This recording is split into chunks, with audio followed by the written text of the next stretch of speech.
Great Society Ministries, and I'm your host, Lamar Asmo. We're going to do, because as I said in a prior video, I had a viewer tell me that I need to do more research.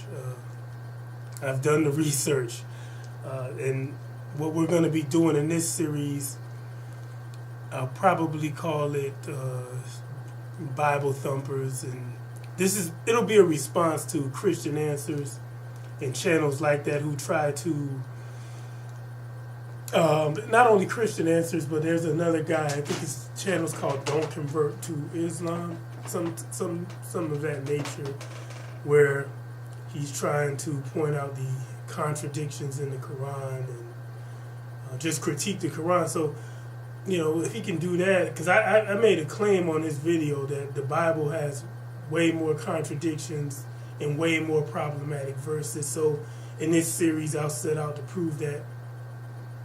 And on another note, I already got a warning from YouTube, and this is my new channel.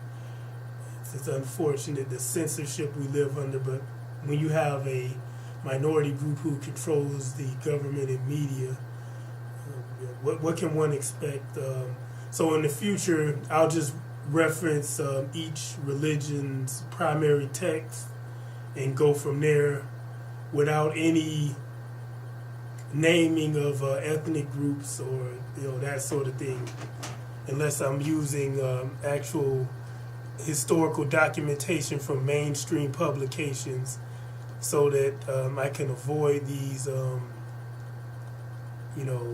alleged hate speech and that sort of thing. So without any more delay, let's get into the content. So I'll be discussing, these are the books that, these verses that I read that contradict each other. You can find them in Proverbs 12:22, Kings 22:23, Matthew 11:28 through 30, Hebrews 12:6, John 16:43, Job 7:19 versus Isaiah 26:19, 1 Corinthians 15:52, John 3:13 versus 2 Kings 2:11, so on and so forth.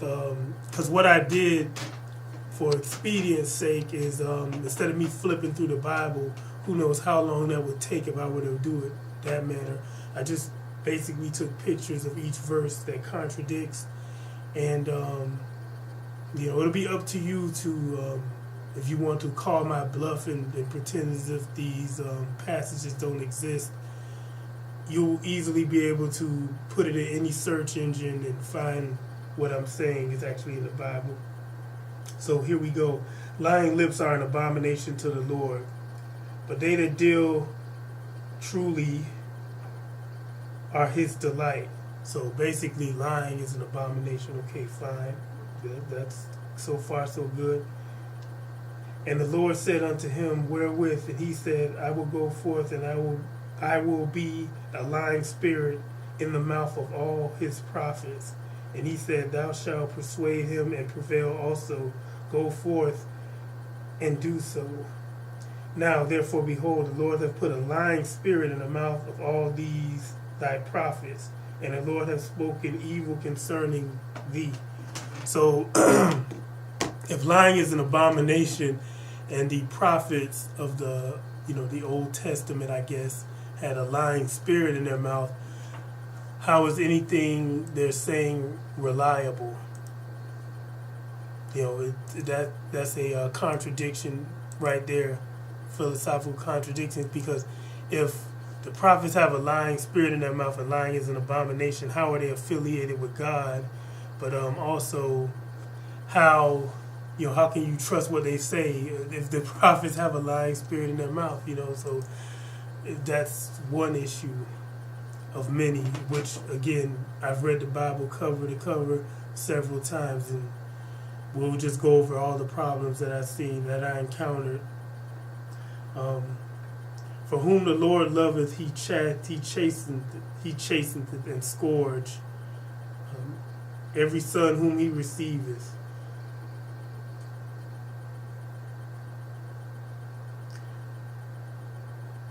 And that contradicts. There's a verse, and I thought these were in order, so phone's having some sabotaging me. But there's a verse to the effect that says that the burden of Jesus is light and his yoke isn't heavy. But if you're going to have these issues, how can his burden be light? So here's another one that contradicts that. It's John 16:33, I believe. Again, I took pictures with my phone. These things I have spoken unto you, that in me ye may have peace in the world, and ye shall have tribulation. But be of good cheer. I have overcome the world. So you're going to have tribulation, despite the yoke, being light. That you're going to have tribulation. It really contradicts.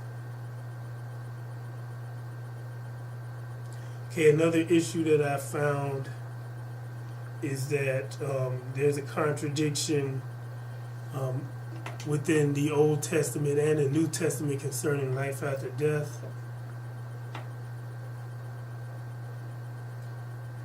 And one of the verses says, "Thy dead men shall live together with my dead body shall they arise. Awake and sing, ye that dwell in dust, for thy dew is as the dew of herbs, and the earth shall cast out the dead." In a moment, in the twinkling, this is a different verse from the New Testament. In a moment, in the twinkling of an eye, at the last trump, for the trumpet shall sound, and the dead shall be raised incorruptible, and we shall be changed. And here is a contradictory verse. For the living know that they shall die, and this is Ecclesiastes, but the dead know not anything, neither have they any more reward, for the memory of them is forgotten. Also their love and their hatred and their envy is now perished, neither have they any more a portion forever in anything that is done under the sun. So that's basically saying that it contradicts the New Testament because it says there's no life after death. And it also contradicts some things and verses and events in the Old Testament as well. This is from Job 14:1, and I think this goes all the way to 12. Man that is born of a woman is a few days and full of trouble. He cometh forth like a flower and is cut down. He fleeth also as a shadow and continueth not. And thus thou open thine eyes upon thee, and one that bringeth me into judgment with thee. And if you read all the way through 12, the impression is that there's no life after death. So those are contradictions. And there's just many more will follow in coming videos. And here's another contradiction. And no man hath ascended up to heaven, but he that came down from heaven, even the Son of Man which is in heaven. So basically saying that nobody went ascending into heaven before Jesus. And that's in contradiction to the story of Elijah, who descended into heaven, maybe hundreds, if not 1,000 plus years before Jesus. And it came to pass as they still went on and talked, that behold, there appeared a chariot of fire and horses of fire, and parted them both asunder, and Elijah went up by a whirlwind into heaven. So again, Elijah went to heaven. Another contradiction, it says, make no friendship with an angry man, and with a furious man thou shalt not go. That's in contradiction to another verse that says, be ye angry and sin not. Let not the sun go down upon your wrath. So how are Christians going to have fellowship and do what is commanded, not have any angry man as friends if they're supposed to be angry, and apparently all the time. Then are we supposed to covet or not? There's contradictions concerning that. This is actually from one of the 10 Commandments. Thou shalt not covet thy neighbor's house. Thou shalt not covet thy neighbor's wife, nor his manservant, nor his maidservant, nor his ox, nor his ass, nor anything that is thy neighbor's. So you're not supposed to covet, right? But then it says, let no man seek his own, but every man seek another's wealth. So that's New Testament. But covet earnestly the best gifts, and yet show I unto you a more excellent way. So are we supposed to covet or not? You don't get a clear idea from the Bible. So then it is not for him that willeth, nor of him that runneth, but of God that showeth mercy. So this is in contradiction to the Bible gives a contradiction in terms of, are we supposed to strive towards improving ourselves, or is it up to God? And there are verses that contradict that. There are verses that said, putting forth the effort won't. It actually is a verse that says bodily exercise doesn't benefit man. So we know from modern science that isn't true. Go ye therefore to all nations. And this is Matthew 28, 19. Teach all nations, baptizing in the name of the Father, Son, and the Holy Ghost. Now, that's Jesus telling his disciples that. And one of his apostles or followers is supposedly Paul. But Paul says, I thank God that I baptized none of you but Crispus and Gaius, lest any should say that I had baptized in my own name. And I baptize also the household of Stephanus. Besides, I know not whether I baptize any other. For Christ sent me not to baptize, but to preach the gospel, not with wisdom of words, lest the cross of Christ should be made of none effect.